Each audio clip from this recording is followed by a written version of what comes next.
Spinal muscular atrophy എന്ന അപൂർവ രോഗം ബാധിച്ച 2.5 വയസ്സുകാരൻ സുമനസ്സുകളുടെ സഹായം തേടുന്നു. എറണാകുളം ചെറായി സ്വദേശി അഥർവിന് ജീവിതത്തിലേക്ക് മടങ്ങിയെത്താൻ വേണ്ടത് 15 കോടി രൂപയാണ്.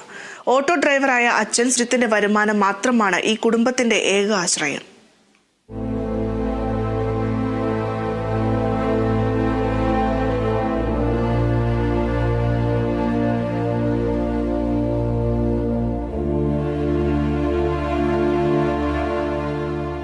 വിവാഹം കഴിഞ്ഞ 6 വർഷത്തിന് ശേഷമാണ് സജിത്തിനും നയനയ്ക്കുമിടയിലേക്ക് സന്തോഷമായി അതിർവെത്തുന്നത്.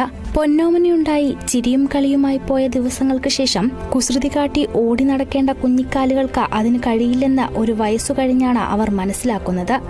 1 വയസ്സിന് ശേഷം നടക്കാത്തതിന്റെ അടിസ്ഥാനത്തിൽ ഞങ്ങളൊരു 1.25 വയസ്സായി കഴിഞ്ഞപ്പോഴത്തേക്കും ഇടയ്ക്കിടയ്ക്ക് ഓരോ ഹോസ്പിറ്റലായിട്ട് ബന്ധപ്പെട്ട് നോക്കിയിരുന്നു. അപ്പോൾ അത് തന്നെ നടക്കുമെന്നുള്ള ഒരു അഭിപ്രായമാണ് പല ഹോസ്പിറ്റലിലും നമുക്ക് കിട്ടിയത്. പിന്നെ അത് കൂടുതൽ ബുദ്ധിമുട്ടാകുമെന്ന് തോന്നുന്നതിൻ്റെ അടിസ്ഥാനത്തിൽ ഞങ്ങൾ എറണാകുളത്ത് ഒരു പ്രൈവറ്റ് ഹോസ്പിറ്റലായിട്ട് ബന്ധപ്പെട്ട് അങ്ങനെ ആ ഹോസ്പിറ്റലിൽ നിന്നാണ് ഈ ഒരു സംഭവം SMA ആണെന്ന് അറിഞ്ഞത്. അത് അതിൻ്റെ ബ്ലഡ് ടെസ്റ്റ് ബാംഗ്ലൂരിക്കാണ് അയച്ചിട്ട് അതിൻ്റെ ബ്ലഡ് ടെസ്റ്റ് റിസൾട്ട് വന്നത്.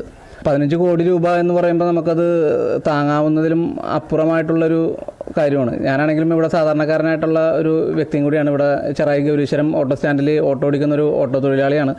നമ്മളെ കൊണ്ട് ആ ഒരു തുക കൂടിയാവുന്നതിലും അപ്പുറമാണ്.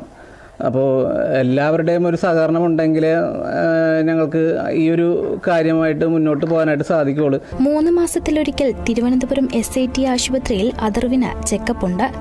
മാസം 6.5 ലക്ഷത്തോളം രൂപ ചികിത്സയ്ക്ക് വേണം. എറണാകുളം ജില്ലയിലെ പള്ളിപ്പുറം പഞ്ചായത്തിന് കീഴിൽ ഒരു ജനകീയ സമിതി രൂപീകരിച്ച പഞ്ചായത്ത് പ്രസിഡന്റ് ഉൾപ്പെട്ട ഒരു ജോയിന്റ് അക്കൗണ്ട് ഇതിനുവേണ്ടി രൂപീകരിച്ചിട്ടുണ്ട്. Kerala vision news, Kochi.